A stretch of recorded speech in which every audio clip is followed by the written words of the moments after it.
Welcome to the Summer of Peace, a free global online event featuring leading peace builders sharing effective methods for taking inspired action and co-creating a new peace narrative. 11 Days of Global Unity is produced by the Shift Network in partnership with We the World.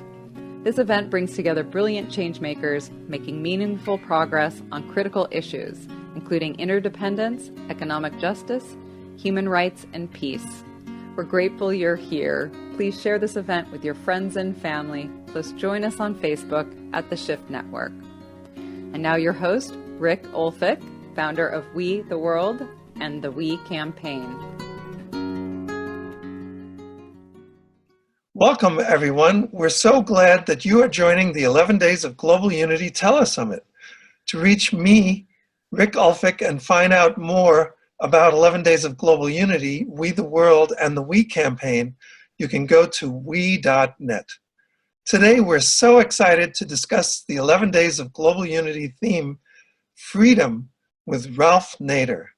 Ralph Nader is an American political activist, author, lecturer, attorney, and multiple-time U.S. presidential candidate who is directly credited with landmark American consumer protection, including the Clean Water Act, the Freedom of Information Act, the Consumer Product Safety Act, the Foreign Corrupt Practices Act, the Whistleblower Protection Act, and the National Traffic and Motor Vehicle Safety Act, all which affects everyone, literally, in the United States through laws mandating seatbelts, food ingredient labeling, and so much more. He has been named to lists of the 100 most influential Americans by Life magazine, Time magazine, and The Atlantic.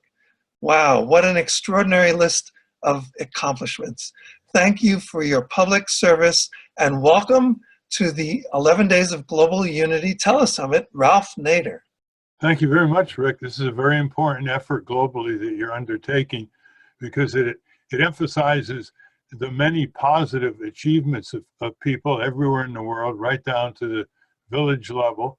And these achievements don't get much attention in the press. It's always the bad things and the clashes and the wars and the shouting back and forth that get so much attention. So I'm glad you're doing this. And I hope millions and millions of people will take part in this effort. Yeah, that's fabulous. And thank you.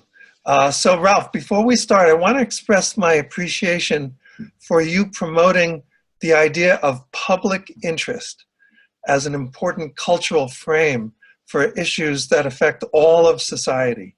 My organization, We the World, is similarly working to promote the idea of we in various ways to spark a cultural shift in attitudes and government policies towards the common good.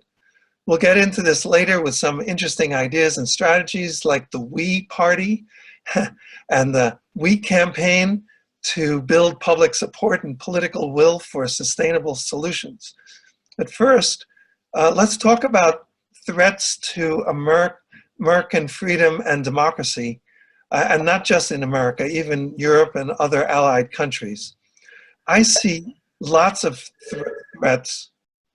I see concentrations of wealth and power causing catastrophic inequality, political polarization and intolerance, the military-industrial complex, and all the other complexes like the energy complex, the medical complex, the prison complex, and the media complex, and others.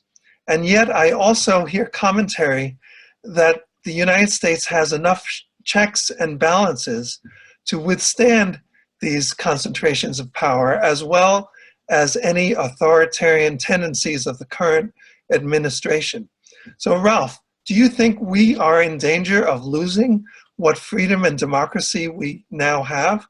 And what do you see as the most important threats to freedom and democracy for people to be aware of? Well, we're always at peril of losing freedom. The ancient Roman orator Marcus Cicero once defined freedom brilliantly. He said, "Freedom is participation in power. So that means that's an affirmative definition. It's not just freedom from bad things and autocracy and dictatorship. It's freedom to participate in power. That is the core of any democratic small d philosophy anywhere, I would think, in the world. The institutions in the United States are in place to check and balance. The problem is who's in them. For example, the Congress is supposed to check and balance the president and the White House, and the courts are supposed to check and balance the president and the Congress. And our federal system of states' rights is supposed to check and balance excessive federal government power. But if the centralists, the concentration of power enthusiasts are there, they can weaken the checks and balances. So now we have, for example, the same party controlling in Washington, D.C., the Congress and the White House, and nominating the judges to the Supreme Court all the way down. The preamble to our Constitution, which was finished in 1786, starts with "we the people." It doesn't start with "we the Congress," to which people delegate enormous constitutional powers. It doesn't start with "we the corporations." It starts with "we the people." That means that with freedom comes responsibility. It comes with civic duties. Otherwise, freedom, the word is used to manipulate, like the words liberty is used to manipulate people. When the very concentrators of power, the forces of autocracy, use the words freedom and liberty. That's why we have to use the word democracy, which includes freedom and liberty, and includes preeminently justice. Without justice, you can't have freedom and liberty. Now, I noticed that the forces of autocracy don't like to use the word democracy. They will use the word freedom, they'll use the word liberty. They will not use the word justice or democracy. And that gives us a clue to the duties that we have to assume as citizens. Now, normal people everywhere around the world, they work, they raise families, they have some recreation, they rest, but sometime every day or every week, people have to concern themselves with the broader community, their neighborhood, their community, state, region, country, and world. They can take their choice. There's plenty of opportunities here for where you want to put your civic efforts. And I remember my mother, who was raising 4 children and was quite active in her small town community in the United States. People would come up to her and say, "Mrs. Nader, you're raising 4 children, and you isn't that enough?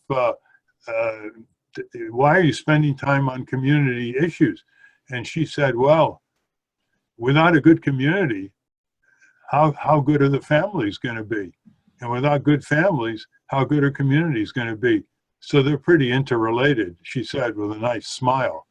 Now, I think that we have to ask each and every one of us that the things we don't like, dictatorships, corporate power, corporate crime, insensitivity to people with disabilities, or intolerance against people who have different racial, ethnic, gender backgrounds, that all this builds up because a lot of people just stay home and don't do anything about their community or their region or their country or their world.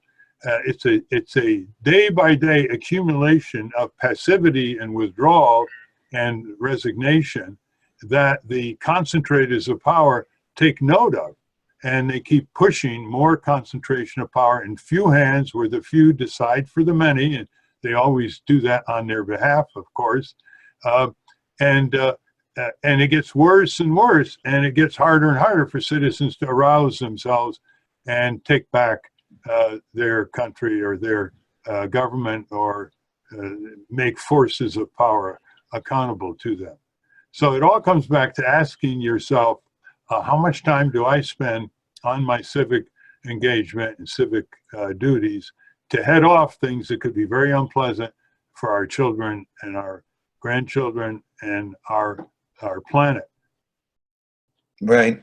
That makes perfect sense. And so I might say, Rick, in my experience, it never takes more than 1% or less of active people, as long as they represent majority opinion in a democratic society, to turn things around, to make things better, more just, more free, more opportunities, more happiness. And that's why I've written this little book, 140 pages. Great. I pay attention to short attention spans of the young. And the subtitle is most important. It says, Breaking Through Power. That's all kinds of power that tend to make life less agreeable and oppress people and concentrate the wishes of the few over the many. But it's easier than we think. That's the key thing throughout history. Now, that doesn't really operate in a military dictatorship, but in a democratic society, presumes to be a democratic society that starts slipping toward autocracy, it is easier than we think. The fights against slavery, the fights, citizen fights for women's right to vote, for organizing workers in the 19th century, for organizing farmers against the big railroads and the big banks, and then into the 20th century, the great civil liberties, civil rights movement, the movement for health care coverage, consumer protection, environment, auto safety. They never took more than 1% of the people around the country who worked in the congressional districts focusing on the Congress. You see, it's not only that you want to protest and march and peacefully demonstrate. You want to ask, where does that rumble from the people go? And it's got to always go to the institution that can make the decision that you want, even though now the institution Congress is not doing it. So it's got to go full circle. And it's easier than we think. I have a lot of examples in this paperback about that. That gets over the feeling of powerlessness and why, whatever will be, will be. Exactly. That's fabulous. And I'm glad you brought that up. And in fact, I want to get into the whole idea of mobilizing 1%, as you say. I mean, I think it's possible to go beyond 1%, but even if we just get to 1%, that of course would be fantastic. So let's talk about how we can get there. How we can have freedom and democracy flourishing in our society. So I have 3 areas that we can talk about: movements, messaging, and media. So, for example, we've seen the fight for $15 an hour minimum wage movement, the Black Lives Matter movement, the climate change, immigration, Occupy, and other movements, which have had major results. And yet, we still have systemic problems. My organization, We the World, has a strategy to deal with this that I wonder if you can comment on. With our We campaign, we're working to achieve unprecedented cooperation and coordination between the transformative grassroots groups to address these systemic obstacles and root causes. It's about movement building as well as making a cultural shift to normalize we thinking and the common good so that the needs and well-being of all people and the entire web of life are valued and prioritized, not just the people with privilege and power. So Ralph, do you see grassroots movements working together, such as through something like the We campaign, as a way to achieve the needed societal change and help protect freedom and democracy? And please tell us about your current work, including the book that you were just showing us, that is informing people and galvanizing them to take action. How does what you're doing connect with movement building? Well, as Jean Monnet said, the famous European unionist after World War II, without people, nothing is possible, and without institutions, nothing is lasting. So I'm into institution building. It's important as more people march and demonstrate and contact their legislators or parliamentarians, that you always ask yourself, as your movements grow and you get more and more people involved with all kinds of skills and talents, enthusiasm, all kinds of ages, are the votes starting to turn in the parliament or in the Congress? And if you don't ask that, then the energy from these mass movements just goes up into the ether. And if nothing happens, it discourages people from coming out the next time. Half of democracy, as you know, Rick, is showing up, right? Marches, demonstrations, town council meetings, neighborhood gatherings, courtrooms, voting, showing up.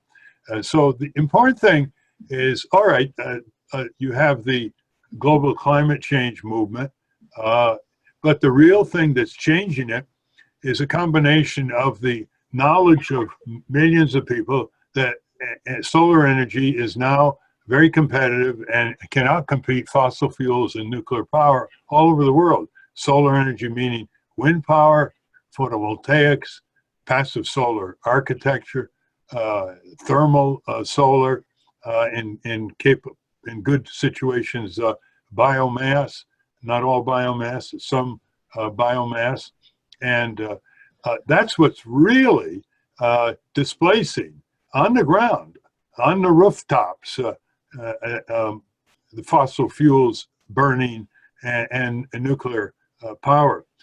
But in Congress, you still have the hardline Republicans who support the oil and gas industry and the nuclear industry with our tax dollars, I might add, and they don't seem to get it.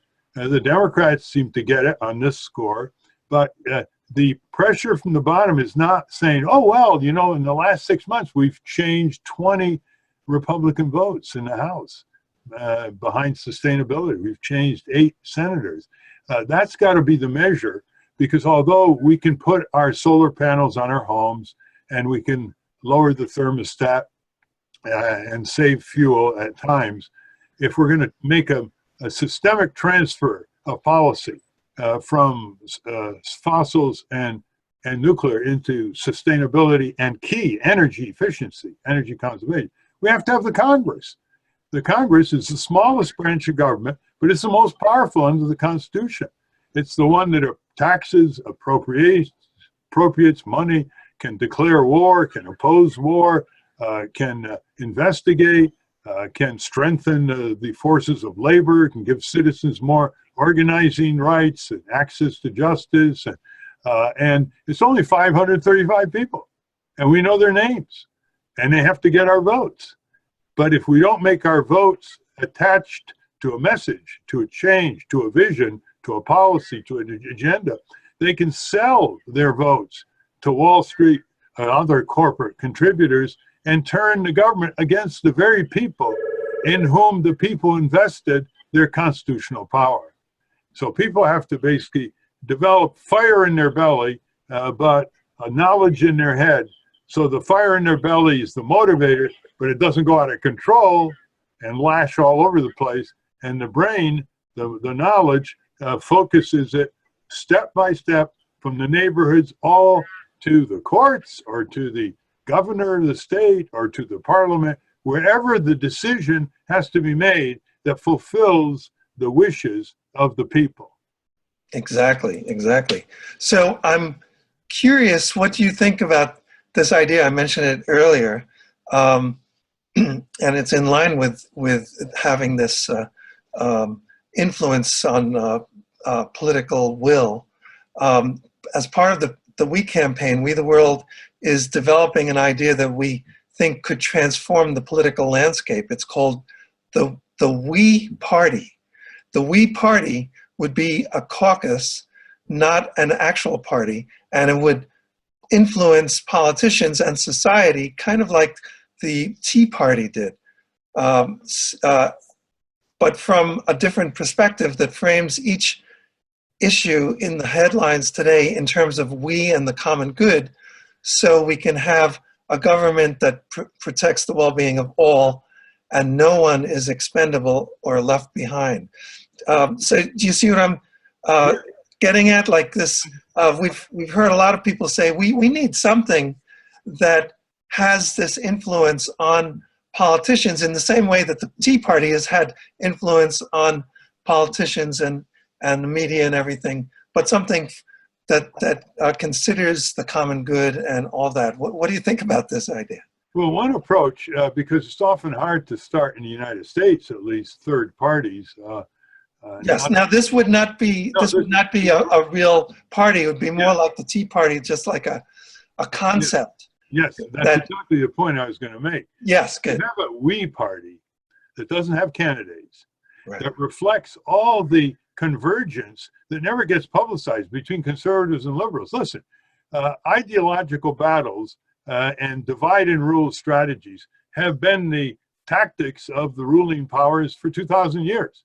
And in our country, it's of the interest to the Democrat-Republican Party to divide, so they have their own groups against the other groups, and that's how they can raise money. Okay, so meanwhile, back at home, where people live, work, and raise their families, whether you're conservative or liberal or whatever you put a label on, you get cheated the same way by the insurance companies and the banks, for example. You're bleeding the same way by unsafe products and hazardous pharmaceuticals and toxic water and air pollution. You are denied access to your rights to court, whether you're liberal or conservative. That is the understanding to bring together we, the people, party. And what it can do is it can become an unstoppable political force.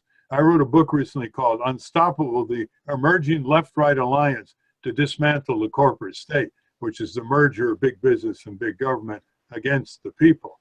I had 24 areas, Rick, where the public opinion polls show that left-right are on the same page, conservative, liberal, red state, blue state.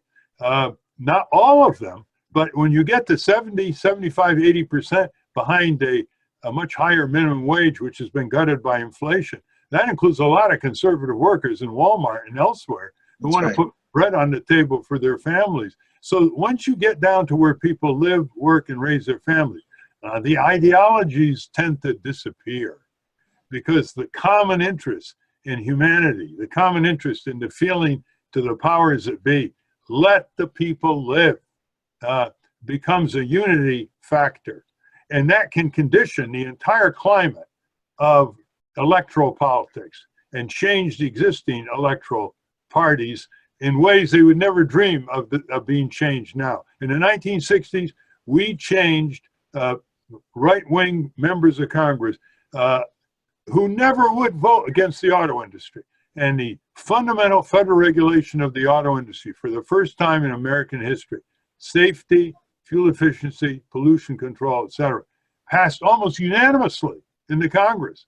And a year ago, before that, you would never dream it could even pass. Why? Because they heard the rumble from the people, and the media reported the hearings and the step-by-step progression toward enactment and signing the two bills by President Lyndon Johnson in the White House, where I was kindly invited. So you see, the blasphemy of today, you know, the thing that could be completely viewed as improbable, that's a better word. Something that is improbable today could be the commonplace of tomorrow. We have a lot of success in our country in race relations, and a lot of success in women's rights, a lot of success that we don't boast about because we take it for granted and we're preoccupied with the injustices of the time. But there were times, for example, when consumers could never get into court under a class action. They could never get compensation for pain and suffering. There were times when workers were prohibited from forming unions, when consumer cooperatives were considered radical, consumer food stores, cooperative food stores, and others. So it's important to take heart here. And I always think that rights are important, of course. Remedies for those rights are important when they're exercised. But most important, to make those rights and remedies spread deep roots for a happy and just society and a respect for posterity, are facilities. That is, it's the affirmative duty, some legal scholars in America believe, in our Constitution, for the government to facilitate, note the words, the political and civic energies of the people.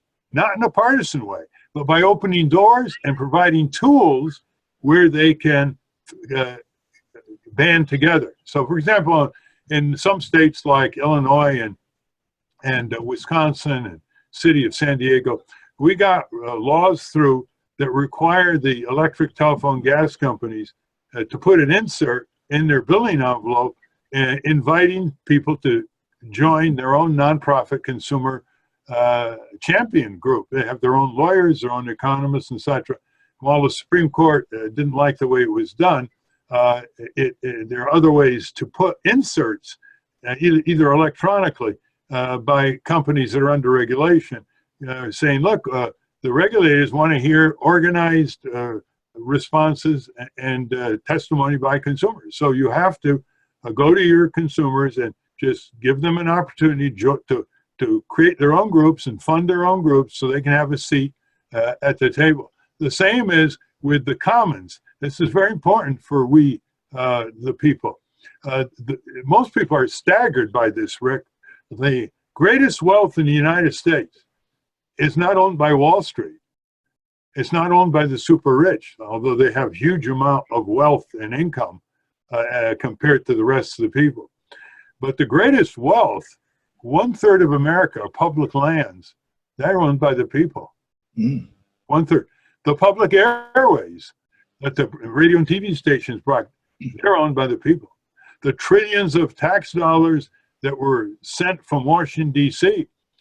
To create the internet industry, the biotech industry, the nanotech industry, the aerospace industry, a lot of the pharmaceutical industry, the modern containerization industry, a whole Silicon Valley situation. All that research, so much of it was funded by the taxpayer. But here's the catch.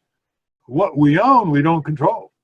And so we're under laws that make us give away our gold and silver. Can you believe that? On federal lands. No country in the world does that. It's $5 an acre. So a Canadian company years ago came and discovered 9 billion with a B dollars worth of gold on our land in Nevada. And under an 1872 ancient law, they could go to the US government, prove that they discovered $9 billion worth of gold, and they got it for less than $10,000. Wow. $5 an acre. It's incredible. See, so by not controlling the commons, the whole global commons movement, led by a handful of people, they're having conferences all over the world. Right. Recovery of control of the commons. And of course, the commons are the rivers, the ocean, the air, the sun, the parks. It's not just the public lands or a lot of things now on the internet are the commons. The commons, and even the human genome. Yeah, the human genome, the genetic inheritance for our species, all that. And it's being taken control of by the corporations. So the corporations, with their influence in government, control what we own, and the movement of we the people. You can't believe what a convergence of liberals and Democrats and a convergence of liberals and conservatives you can get on that one. You think conservatives don't want the national parks to remain national parks for their children to breathe air and walk through nature? They're objecting to the cuts now by Washington in the national parks, which are already operating on a tiny budget. We have over 100 magnificent natural parks: Yosemite, Yellowstone, Glacier National Park, Zion National Park, etc., out west, right? The entire budget is about $3.25 billion. One aircraft carrier was just built by our Defense Department. Right. It came in at $12.5 billion, just one aircraft carrier, which takes $1 billion a year just to maintain with all the sailors on it. So just imagine if our educational system, starting with the first grade, would start teaching the whole idea of civic engagement, civic skills, the community, not just the individual. By the time the 4th grade, they would learn more. They'd connect with the town hall. They'd connect with how does their drinking water get purified? Where does it come from? Who takes care of the roads and the bridges? What are the elections about? Can you go with your daddy and mommy to the voting precinct and to the town meeting? That's what my parents did with me. And so the key route for the future is to not just have vocational education where you learn the skill to get a job, a computer job, mechanic job, nursing job. You have to also learn how to be an effective citizen. It's very easy to teach. It's fun. The children love it. They love courses like how to talk back to your television set. Courses That sounds funny. About how to examine the people who overcharge you and put late payment penalties, or just overcharge you for a check that didn't have enough money in it, and they charge you 15 times what it actually cost them. How to go and shop for food in the food markets, what food to buy, what food not to buy. All this you can learn in elementary school and high school. So they come out and they're ready for your kind of effort, we the people. Yeah, exactly. So it's important for parents to go to the schools. And if they don't do it, have the parents do it after school with 15, 20 students, parents getting together like a civic cooperative educational system. So nobody can stop you from doing that. Yeah, I think so. So before we finish up, there were a couple of messaging ideas I want to run by you, see what you think. You know, how issues are framed makes a tremendous difference. And I know you've talked a lot with George Lakoff about this. So here's an idea that I wanted to get your comments on. Take the word government and replace it by will of the people. So people can, when they hear politicians or pundits or even their friends talk about shrinking government or limiting government or government overreach, in place of the word government, they can substitute in their mind will of the people. So when Grover Norquist talks about shrinking government so small you could drown it in a bathtub, he's really saying he wants to shrink the will of the people. Now, of course, we know that wealthy special interests have taken over a lot of what government is doing, so there's a good reason to be frustrated about what it's doing. But I think the mistake is giving up on creating government that is truly of, by, and for the people. Any comments? Yes, well, words are controlling processes. All dictators know that. All orators know that.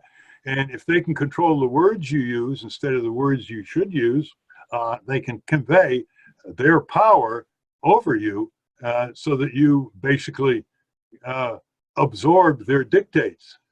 And the other aspect is when they give bad meanings to existing words, like a member, like a candidate was running for Congress recently, and he was accused of being too liberal for the district. And he didn't know how to answer that. What does it mean, too liberal? Look at all the things you inherited for 200 years from your ancestors that you like. The liberals moved to throw out King George III. The Tories were the ones that wanted him to stay. The liberals pushed for abolition of slavery, for women's right to vote, for the right of workers to organize, have a decent livelihood, for the farmers to have regulations on their big banks and railroads, as I mentioned.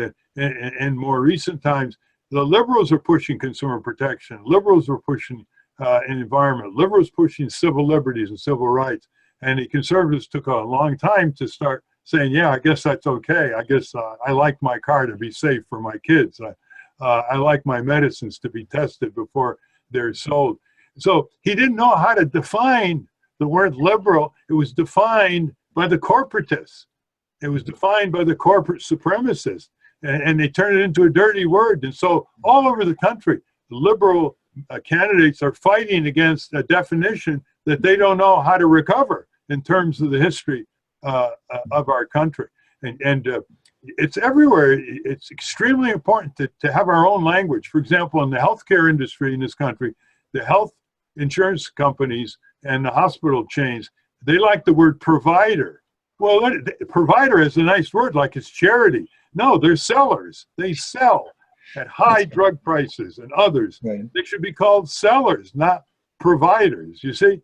And exactly. Oftentimes invasions of other lands are called incursions, you see?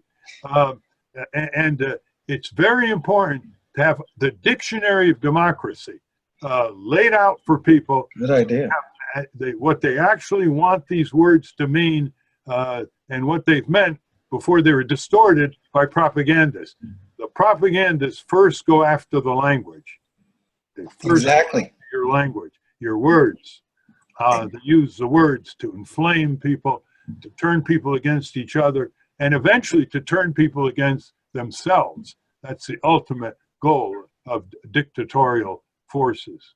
Exactly. So another one I thought of is turning the word regulations into protections. I think I've heard other people mention that too. Yeah, and then another one is about taxes. Replace the idea of taxes by funds to carry out the will of the people. Yes, well, in terms of regulation, I like to use the word law and order for corporate crime, fraud, and abuse, because people like law and order against street crime. Right. The corporate criminal forces that cheat you and rob you and harm you with hazardous products and toxic environment, they like the word white collar crime if they have to use it. No, this is corporate crime. And now more and more people are using corporate crime.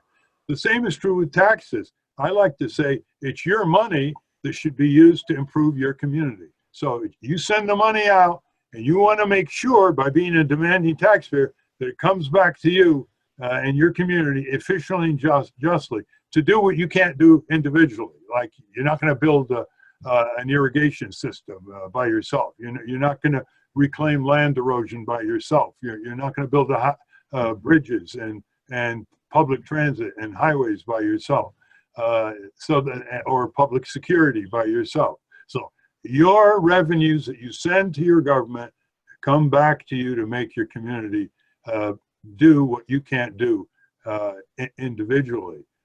And so there are a lot of words that need to be redefined so that they can express the reality of what the original language intended them. And for example, we started the first law museum of any kind in the world.